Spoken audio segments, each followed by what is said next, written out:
तो आज बचे हुए गेहूं के आटे से ऐसा टेस्टी और चटपटा नाश्ता बनाएंगे जिसके आगे समोसा, कचौरी, पकौड़ी सब फेल है और इसे बनाने के लिए आप बार बार आटा बचाएंगे।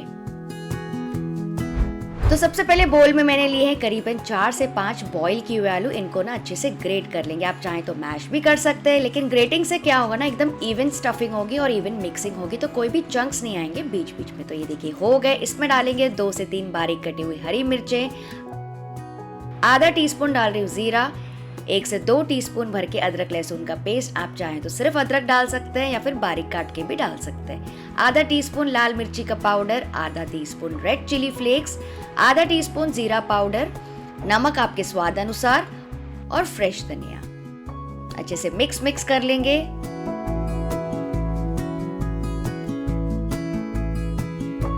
तो ये देखिए एकदम बेसिक मसाला है और बहुत ज़्यादा टेस्टी बनता है। आप चाहें तो इसमें काली मिर्ची का पाउडर, गरम मसाला, आमचूर पाउडर, पाव भाजी मसाला भी डाल सकते हैं। अपने हिसाब से टेस्ट एडजस्ट कर सकते हैं जैसा आपको चटपटा चाहिए। तो ये देखिए अच्छे से मिक्स हो गया है। अब चलिए बना लेते हैं फटाफट से स्पाइसी वाली हरी चटनी। तो ब्लेंडर में मैं डाल रही हूँ 2 मुट्ठी भर के धनिया, 1 मुट्ठी फ्रेश पुदीना, 4 से 5 हरी मिर्च, 2 छोटे टुकड़े डाल रही हूँ अदरक के, 2 कली लहसुन की, थोड़ा सा नमक और थोड़ा सा पानी या फिर आइस क्यूब्स डाल के इसको अच्छे से ब्लेंड कर लीजिए।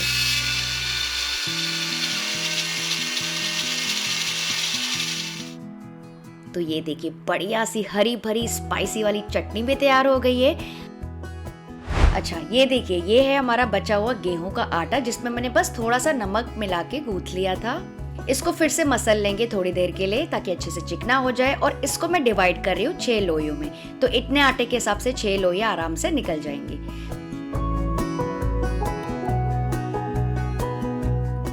अब एक लोई लेंगे, इसमें लगाएंगे हल्का सूखा आटा और इसको बेलना स्टार्ट करेंगे जैसे नॉर्मली हम रोटी बेलते हैं। बस हल्की सी मोटी होनी चाहिए, बहुत ज्यादा नहीं। तो अच्छे से इस तरह से बेल लीजिए। अच्छा रोटी का साइज जो है ना फ्रेंड्स, आप अपने हिसाब से पहले से सेट कर सकते हैं अपने स्टीमर प्लेट के हिसाब से। तो देखिए एक रोटी हो गई। इसी तरह से सारी रोटियां बेल लेंगे। तो मैंने 3 रोटियां तैयार कर ली क्योंकि हम 3 रोटियों की लेयर करेंगे स्नैक के लिए। तो अब लेंगे एक रोटी, इसके ऊपर लगा देंगे चटनी की लेयर, अच्छे से सब तरफ फैला दीजिए। बहुत बढ़िया टेस्ट आता है इसका। आप चाहें तो इसके बदले और कोई भी डिप लगा सकते हैं जो भी आपको पसंद हो। अब इसके ऊपर लगा देंगे आलू का मसाला। तो अच्छा खासा लेयर लगा लीजिए इसके ऊपर। तो ये देखिए सब तरफ मैंने अच्छे से इवन अप्लाई कर दिया। अब आप चाहें तो इसके ऊपर चीज ग्रेट कर सकते हैं या फिर पनीर भी ग्रेट कर सकते हैं, लेकिन मैं डाल रही हूँ थोड़े से लच्छा प्याज, मेरे फेवरेट। और ये पकने के बाद ना बहुत ज्यादा टेस्टी लगता है। अब इसके ऊपर रख देंगे दूसरी रोटी, हल्का सा दबा लेंगे हल्के प्रेशर से ताकि उसमें चिपक जाए। और इसके ऊपर मैं लगा रही हूँ लहसुन चटनी। आप चाहें तो चिली सॉस लगा सकते हैं, शेजवान सॉस लगा सकते हैं या फिर सिंपल केचप भी लगा सकते हैं बच्चों के लिए। इसको भी अच्छे से फैला लिया। अब इसके ऊपर लगा देंगे एक और लेयर आलू के मसाले की। वैसे आप चाहें तो यहाँ पे कैप्सिकम, गाजर वगैरह भी डाल सकते हैं स्टफिंग में। फिर से मैं डाल रही हूँ थोड़ा सा लच्छा प्याज और रख देंगे लास्ट वाली रोटी, मतलब कि तीसरी रोटी। और इसको ना हल्का सा इस तरह से दबा देंगे ताकि खुले ना। अब क्योंकि ये लेयर्स काफी मोटी है तो मैं सब तरफ से इस तरह से प्रिक कर रही हूँ टूथपिक से। आप चाहें तो फॉर्क भी यूज कर सकते हैं। इससे क्या होगा, जो स्टीमिंग है एकदम इवन होगी और अंदर तक के ये पकेगा। नेक्स्ट यहाँ पे मैंने पानी गर्म करने के लिए रख दिया है स्टीम होने के लिए। इसको अच्छे से गर्म होने देंगे। तब तक के मैं क्या कर रही हूँ, यहाँ पे मैंने लिया है स्टीमर प्लेट। इसमें थोड़ा सा घी या फिर तेल ब्रश कर लीजिए सब तरफ और इसके ऊपर रख देंगे लेयर्ड रोटी। ये देखिए एकदम सेट हो गई। तो मैंने इसके हिसाब से बड़ी बेली थी और इसको रख देंगे स्टीमर के ऊपर और इसको ढक के पकाएंगे हाईएस्ट फ्लेम पे करीबन 6 से 7 मिनट के लिए। तो जब तक ये स्टीम हो रहा है चलिए एक और तैयारी कर लेते हैं। बोल में मैं ले रही हूँ करीबन 4 टेबलस्पून भर के कॉर्नफ्लावर। आप चाहें तो कॉर्नफ्लावर और आटा दोनों ले सकते हैं, लेकिन कॉर्नफ्लावर से जो नाश्ता है ना ज्यादा कुरकुरा बनता है। डालेंगे इसमें थोड़ा सा नमक, 2 टीस्पून डाल रही हूँ तिल, बढ़िया सा क्रंच आएगा, 1 टीस्पून रेड चिली फ्लेक्स, थोड़ा सा फ्रेश धनिया और इसको मिक्स कर लेंगे। थोड़ा सा पानी डाल के ना इसे घोल तैयार कर लेंगे। तो ये हो जाएगी हमारी बाहर की कोटिंग। ये देखिए बहुत गाढ़ा नहीं है और बहुत पतला भी नहीं है, लेकिन थोड़ा सा पतले साइड में है। चलिए रोटी भी चेक कर लेते हैं। ये देखिए अच्छे से स्टीम हो गई है। कैसे पता चलेगा?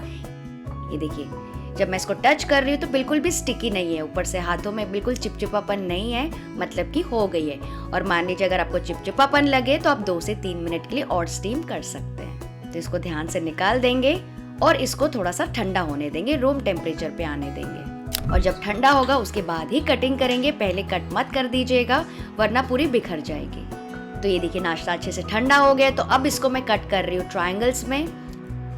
आप चाहें तो छोटे स्क्वायर्स में, जैसे भी आप चाहें कट कर सकते हैं, लेकिन बच्चों को ये वाला शेप ना बहुत पसंद आता है, इसलिए मैं इसको इस तरह से ट्रायंगल्स में कट कर रही हूँ। तो इतने में आपके करीबन 12 ट्रायंगल्स तैयार हो जाएंगे। तो ये देखिए कितने बढ़िया लेयर्स दिख रहे हैं चटनी और मसाले के।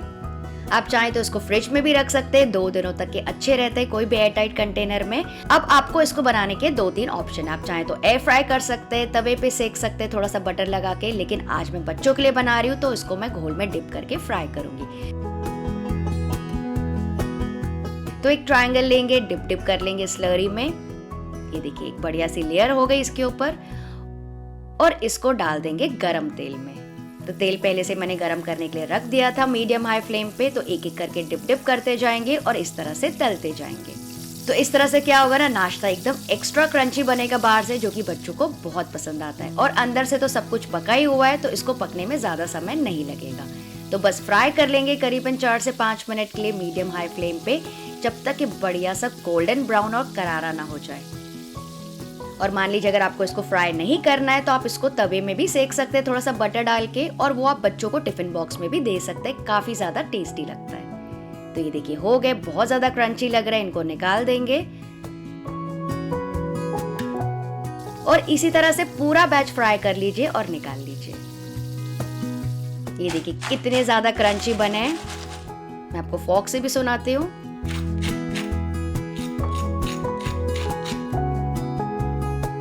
है ना बहुत ही मजेदार। इसको आप गर्मा गर्म सर्व कीजिए केचप या फिर चीज सॉस के साथ, बच्चे तो खुशी हो जाएंगे। तो आप कब इसे ट्राई कर रहे हैं मुझे जरूर बताइएगा। वीडियो थोड़ा भी अच्छा लगा तो लाइक, शेयर और सब्सक्राइब प्लीज कर देना।